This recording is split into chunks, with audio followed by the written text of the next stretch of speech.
유럽 문명을 형성한 혼합물은 불안정한 것이었다. 중세 내내, 즉 1000년 동안 지속되었지만 그 구성 요소들은 서로 조화를 이루지 못했다. 1400년쯤에 혼합물은 부서지기 시작했다. 바로 르네상스에서 처음 발생한 일이었다. 르네상스, 유럽의 세속화. 르네상스는 종종 그리스와 로마 지식의 발견 또는 재발견으로 묘사된다. 그러나 이 시기에 몇 가지 새로운 발견이 이루어지기는 했지만 잊혀졌다가 재발견되어야 했던 지식이 그리 많은 것은 아니었다. 가장 큰 변화는 오로지 신학을 뒷받침하기 위해 고대의 지식을 이용한 교회 대신에 교회 외부에서 신학과 무관하게 연구하는 학자들이 생겼다는 것이다. 그들은 그리스와 로마의 지식이 탄생했던 시기에 그 모습 그대로 고대를 상상하는 데 흥미가 있었다. 그들은 고대 예술가들이 하듯이 작품을 만들고 그들처럼 건물을 짓고 그들처럼 라틴어로 글을 쓰고 생각하기를 원했다. 그들은 사색을 통해 교회가 교회의 목적을 달성하기 위해 지식을 이용하고 숨겨왔던 세계로 되돌아갔다. 비기독교적이고 이교적이었던 과거의 세계 말이다. 그것은 또한 더욱 세속적인 세계였다. 고대인들은 죽음 이후의 삶보다는 인간과 인간이 하는 행위에 훨씬 더 많은 관심이 있었다. 인간의 재능과 능력을 찬양했으며 인간의 타락에 대해서는 깊이 고민하지 않았다. 그런 의미에서 르네상스 학자들이 진입한 세계는 당시의 기준으로는 상당히 열린 사고를 지닌 세계였다.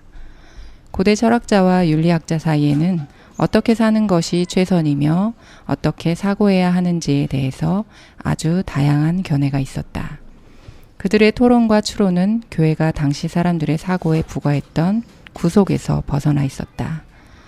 하지만 르네상스의 학자들은 기독교를 직접적으로 공격하지 않았다.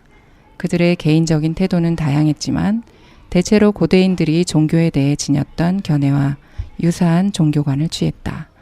말하자면 종교는 별로 문제 삼을 것이 없는 것으로 대체로 좋은 것이거나 아니면 필요한 것이지만 종교 말고도 관심을 가질 만한 것이 많이 있다고 생각했다. 종교는 삶과 사고 전체를 통제할 수 있는 것이 아닌데 바로 이러한 통제가 그 당시까지 교회의 목적이었다. 일단 통제가 깨지고 나자 유럽의 사고는 과거 그 어느 때보다 훨씬 더 모험적이고 도량이 더 넓고 확실성에 덜 매몰되게 되었다. 르네상스와 더불어 유럽 사회의 세속화라는 긴 과정이 시작된다. 세속적인 세계는 그 안에 종교가 존재할 수는 있지만 지금 우리가 살고 있는 세계처럼 사적인 일이거나 특정한 신념에 애착을 느끼는 사람들의 연합체로서 존재하는 세계다. 종교가 사회를 지배하지 않는다. 종교가 모든 사람에게 종교의 규율과 의식을 강요하거나 사고를 통제하지 않는다. 르네상스에서 일어난 일은 어떤 문화와 전통을 지닌 사람들이 사색을 통해 스스로 또 다른 문화와 전통으로 들어갔다는 것이다. 일단 그렇게 하고 나면 당신은 결코 예전과 같은 존재가 아니게 된다. 확실하고 고정된 것처럼 보이는 것은 아무것도 없었다. 이런 변화가 일어난 것이 역사상 마지막은 아니지만 유럽의 사상가들은 갑작스러운 충격에 놀라서 펄쩍 뛰었다. 르네상스 시대의 사람은 그리스와 로마를 고전시대라고 부른 첫 번째 사람들이었다. 그래서 고전이라는 것은 최고 수준이라는 의미다. 클래식 캐치, 클래식한 공연, 이런 말은 뛰어넘을 수 없는 어떤 것을 뜻한다.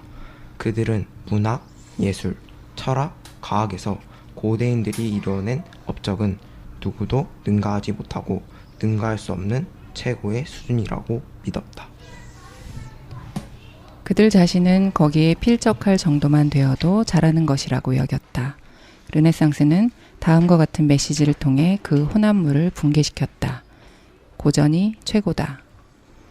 우리의 시간체계는 두 가지 토대 위에서 작동하는데 이것은 우리 문명이 혼합된 것이라는 특성을 끊임없이 상기시켜주는 장치다. 우리는 그리스도의 탄생일로부터 연도를 적음으로써 우리 자신을 기독교 문명으로 인정한다. 서기를 나타내는 AD는 라틴어 아노 도미니, 즉 예수님의 해의 약자다. 실제로 탄생한 날은 서기 1년이 아니라 기원전 6년이나 4년일 가능성이 더 높다. 반면에 우리가 고대, 중세, 근대로 시대를 구분하는 방식은 기독교와 아무런 관련이 없다. 이것은 고전적 세계는 그 자체로 완전함에 도달해 있으며 그 다음에 인류는 길을 잃고 그 유산과 멀어지고 말았다는 르네상스의 견해에서 비롯되었다. 이 중단의 기간이 이른바 중세시대인데 교회가 지적, 사회적 삶에서 최고의 위치에 올랐던 바로 그때다. 그래서 고대, 중세, 근대는 상당히 비기독교적인 명칭이다. 조각 작품들을 보면 고대, 중세, 근대 이 세 시대의 차이점을 설명할 수 있다.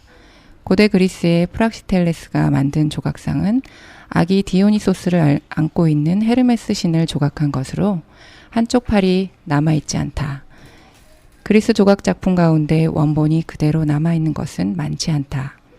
우리가 가지고 있는 것들은 대개 로마인들이 복제한 것으로 원본에 훨씬 못 미친다. 아름답고 완벽한 것으로서 인간의 신체는 그리스의 발명품이다.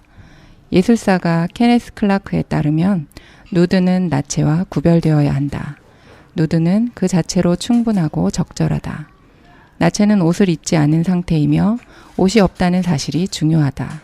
물론 대부분 남성의 신체는 이렇게 보이지 않는다. 그리스인들은 특정인의 신체를 묘사하고자 한 것이 아니다.